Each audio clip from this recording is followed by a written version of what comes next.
नमस्कार दोस्तों, मेरा नाम है विकास और आप सुन रहे हैं सफ़र खौफ का। दोस्तों, आज की कहानी एक सच्चे घटना पर आधारित है। आप सब मेरी कहानियाँ सुनते तो हैं, लेकिन लाइक और सब्सक्राइब नहीं करते। आप सभी से रिक्वेस्ट है, मेरी कहानी को सुने, उसे लाइक और सब्सक्राइब जरूर करें। और हाँ दोस्तों, अगर आप सभी अपनी कोई रियल हॉरर कहानी जो आप चाहते हैं मुझसे शेयर करना, आप मुझे भेज सकते हैं। मैं उन कहानियों को अपनी आवाज़ दूंगा। तो चलिए आगे बढ़ते हैं। दोस्तों, आज की कहानी उत्तर प्रदेश के एक छोटे से गांव बरहानपुर की है। ये कहानी अजय और उसके दोस्त श्याम की एक बेहद डरावने सफ़र की है। एक रात जब दोनों एक शादी अटेंड करके रात में अपने घर निकलते हैं, तो उनके साथ कई ऐसी दिल दहला देने वाली घटनाएं घटती हैं कि उनके होश उड़ा देती है। तो चलिए दोस्तों, आज की कहानी शुरू करते हैं अजय के पॉइंट ऑफ व्यू से। मेरा नाम अजय है और ये घटना मेरे साथ 2010 में घटी थी। तब मेरी उम्र करीब 22 साल की होगी। मेरा घर एक छोटे से गांव में था। उस समय मेरे गांव में 15 से 20 घर होंगे और वो अप्रैल का महीना था।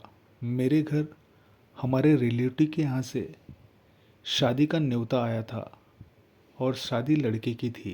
मैं शादी का कार्ड पाकर काफ़ी खुश था। कई महीनों के बाद कोई शादी का निमंत्रण आया था। मैंने अपने दोस्त श्याम को कहा, 2 दिन बाद एक शादी में चलना है, मज़े करेंगे। उसके पास उस समय यमाहा RX 100 थी। अपनी बाइक भी ले आना। मेरे रिलेटिव का घर हमारे गांव से करीब 10 किलोमीटर की दूरी पर था। शादी का दिन आ गया। मैंने बाइक स्टार्ट की। हम दोनों निकल पड़े।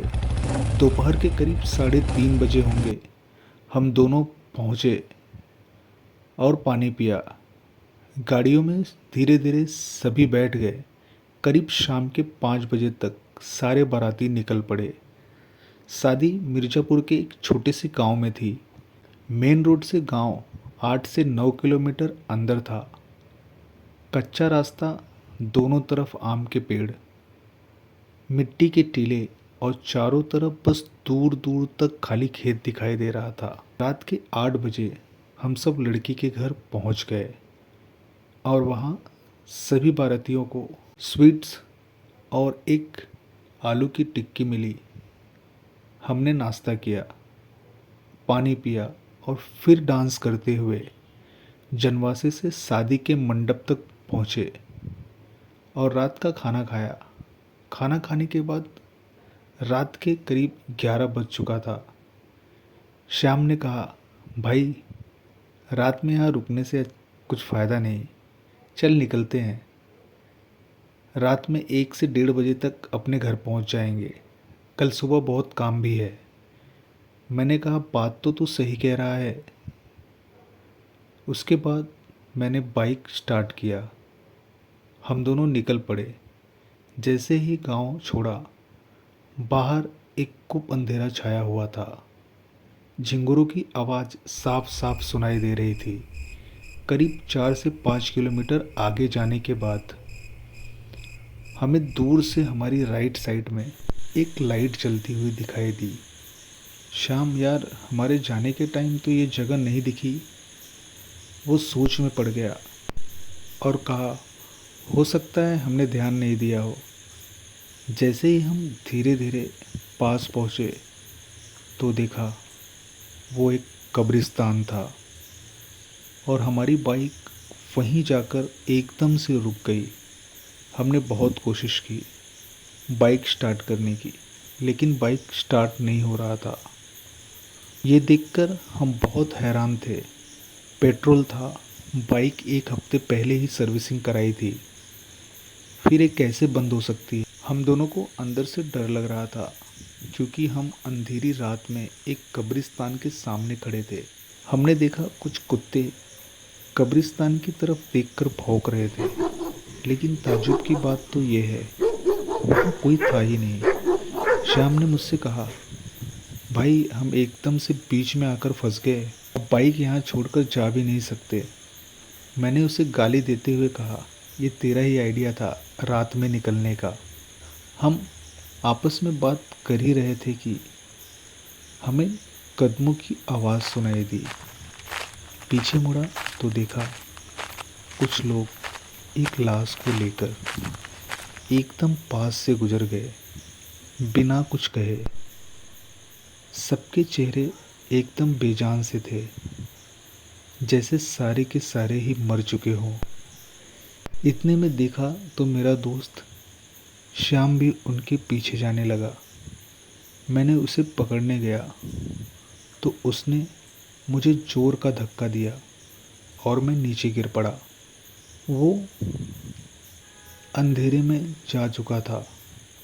मेरी हिम्मत नहीं हो रही थी अंदर जाने की, लेकिन मैं अकेले उसे छोड़ भी नहीं सकता था। मैं अंदर गया तो जो देखा उसने एक पल के लिए मेरी सांसें रोक दी थी। नीचे जो लाश पड़ी थी वो लाश श्याम की थी। मैंने जोर से चिल्लाया, श्याम उठ, निकलते हैं भाई यहाँ से। इतने में कब्रिस्तान के बाहर से एक आवाज़ आई, मैं बाहर हूँ, तू अंदर कैसे गया? ये सुनकर अब मैं कुछ सोचना नहीं चाहता था। मुझे डर लग रहा था। इतने में बगल में एक आदमी जो खड्डा खोद रहा था, उसने मेरी तरफ अपनी लाल आंखों और एक डरावनी हंसी के साथ मुझसे कहा, इसके बाद तेरा ही खड्डा खोदने वाला है। मेरी चीख निकल पड़ी। मैं बेसुध होकर नीचे गिर पड़ा। जब उठा तो देखा श्याम है मेरी आंखों के सामने। उसने कहा, भाई यहाँ से निकलते हैं पहले हम दोनों। उसके बाद हम दोनों ने भागना शुरू किया। भागते भागते एकदम से थककर हम आम के पेड़ के नीचे बैठ गए थे। मैंने श्याम की तरफ देखते हुए कहा, लगता है आज हम नहीं बचेंगे। तभी फिर से वैसे ही कदमों की आवाज़ सुनाई दी, हमारे ठीक पीछे से। इस बार मैं पीछे मुड़ना नहीं चाहता था, लेकिन तभी एक हल्की सी आवाज़ मेरे एकदम कानों के पास से आई और किसी ने कहा, मौत का खेल तो अभी शुरू हुआ है। इतना सुनते ही मैंने कहा, भाग श्याम। हमने भागना शुरू किया और ठीक उसी जगह पर पहुंच गए जहां बाइक थी, लेकिन इस बार वहां कोई कब्रिस्तान नहीं था। पूरी ज़मीन खाली थी। मैं ऊपर वाले का नाम लिया और बाइक स्टार्ट करने की कोशिश की। इस बार बाइक स्टार्ट हो गई। श्याम बैठा। मैंने फुल एक्सीलेटर दिया। बाइक जोरदार आवाज़ के साथ आगे बढ़ी और जब हम एक पुल के पास से गुजर रहे थे तो देखा वही लाश, वही लोग पुल के नीचे रखकर हमें बैठकर घूर रहे थे।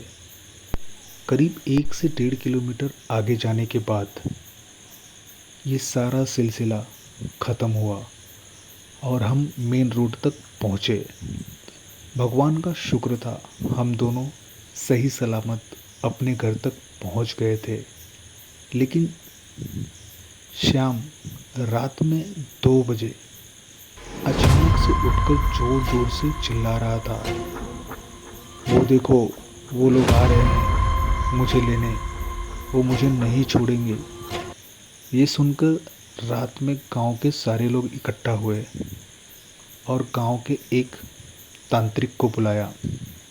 उसने उसका झाड़ फूँक किया और बताया कि जिस गांव ये दोनों गए थे, गांव के बाहर एक बहुत पुराना कब्रिस्तान हुआ करता था, लेकिन उसे बंद कर दिया गया था।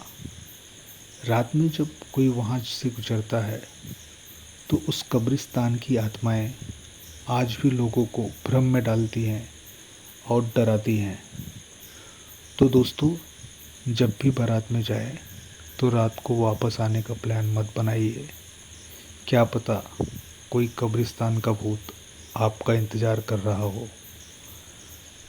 दोस्तों, अगर आपको कहानी दमदार लगी हो तो लाइक करें, कमेंट करके बताएं और चैनल को सब्सक्राइब ज़रूर करें। मिलते हैं एक और डरावनी कहानी के साथ। तब तक के लिए जय हिंद।